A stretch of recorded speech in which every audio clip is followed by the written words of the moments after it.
Jakarta sebenarnya sekarang ini bukan ibu kota negara lagi. Bahkan rencananya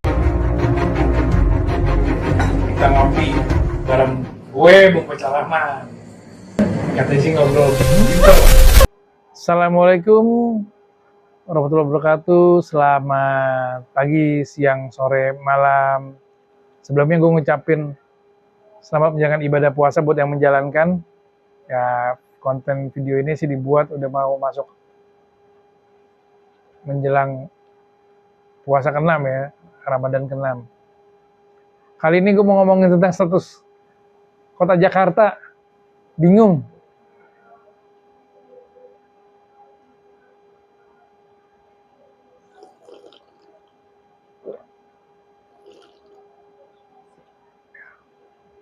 Kan ibu kota negara sudah ada undang-undangnya.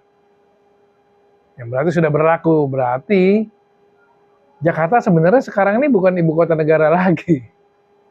Bahkan rencananya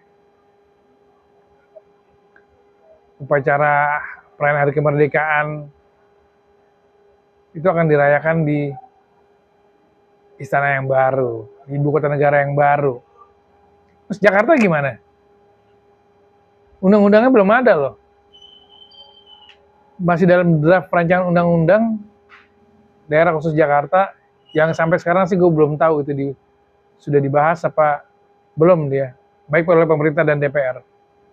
Tapi sebelum ngomong itu mungkin gue mencoba menyampaikanlah bahwa memang Jakarta ini penuh dinamika, mengalami banyak perubahan, baik status, bentuk, dan yang lainnya.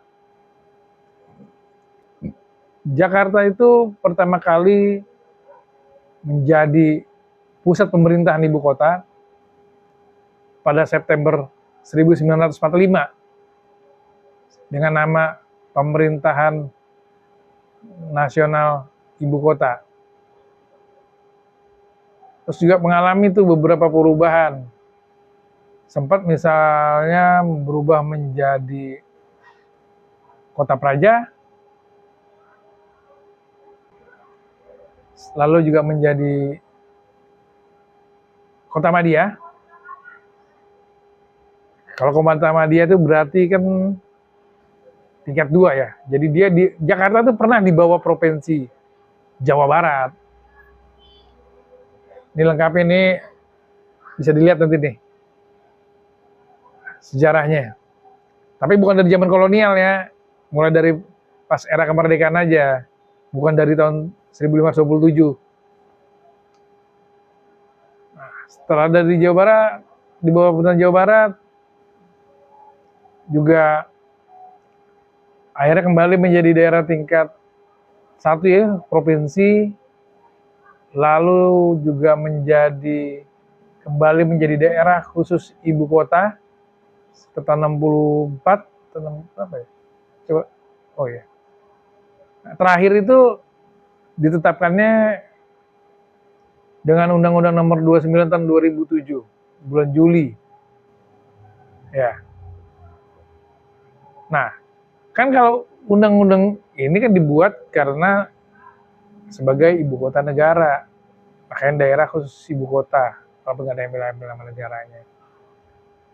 Nah, tadi kayak gue bilang tadi kan undang-undang ibu kota negara sudah ada, sudah sah. Nah ini Jakarta statusnya gimana? Mengalami kekosongan, bisa dibilang tidak ada legalitas, tidak ada payung hukum sebagai status sebuah wilayah.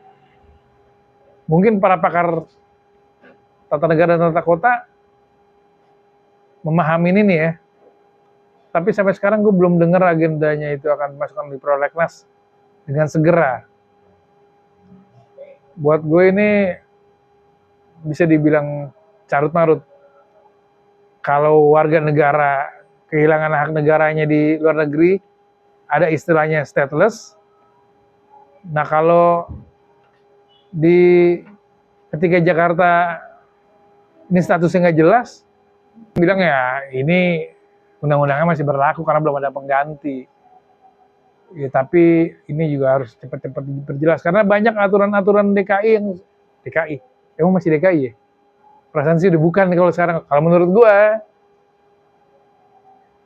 misalnya ya dinas pendudukan bikin aturan tentang warga yang sudah tidak berdomisili di Jakarta, KTP-nya nonaktif dan segala macam, atau aturan-aturan lain yang bersifat khusus untuk Jakarta. Tapi kalau undang-undang di atasnya belum ada, ya agak bingung juga sih gue. Nggak tahu deh kalau orang para pakar, para ahli ya.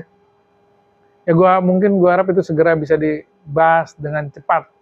Karena kalau buat gue sih ini rasanya seperti kekosongan status daerah. Belum lagi rame masalah pemilihan gubernur yang katanya akan ditunjuk oleh pemerintah pusat, ya udah mulai redup sih karena banyak yang kritis ya, banyak yang mengkritisi yang di pasal 10 di rancangan undang-undang daerah khusus Jakarta itu. Intinya Pak Dewan, pemerintah, di luar masalah riuh politik pemilu kemarin, tolong disegerakan ya status Jakarta biar jelas